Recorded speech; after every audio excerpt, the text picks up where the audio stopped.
What can one woman without wealth, title, or position do to change the course of church history?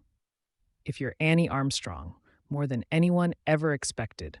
Her letters stirred a movement, her prayers launched missions, her legacy still funds gospel work today. Annie Walker Armstrong, 1850 to 1938, was a force of faith whose life helped redefine the role of women in the church and reshape Baptist missions across North America. Born in Baltimore, Maryland, she came from a long line of devout Baptists. Her great-great-grandfather helped establish the first Baptist church in the state. Raised by a strong, missions-minded mother, Annie's early years were shaped by deep conviction and service.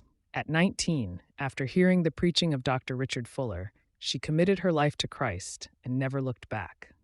She never married, choosing instead to give her time, resources, and energy completely to ministry. Her home in Baltimore became the nerve center of Baptist women's missions work, where she wrote thousands of letters, held meetings, and welcomed missionaries. In an era when women and African Americans were largely excluded from leadership, Annie pushed boundaries. She founded the Woman's Baptist Home Mission Society of Maryland in 1882 and went on to help form the Woman's Missionary Union, WMU, in 1888, serving as its first corresponding secretary. She shaped the WMU's structure to be closely tied to the Southern Baptist Convention, ensuring cooperation rather than division. Annie's leadership was marked by action. She personally wrote over 77,000 letters to promote missions, raise funds, and encourage churches. She refused to accept a salary, saying, "While I had not a large amount of money to give to the cause of missions, yet I was making an offering of my time."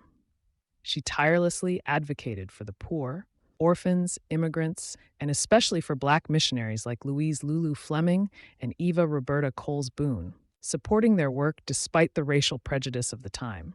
She believed deeply that God called women to think, to work, to plan, to organize, to raise money, and to go to the ends of the earth on his behalf.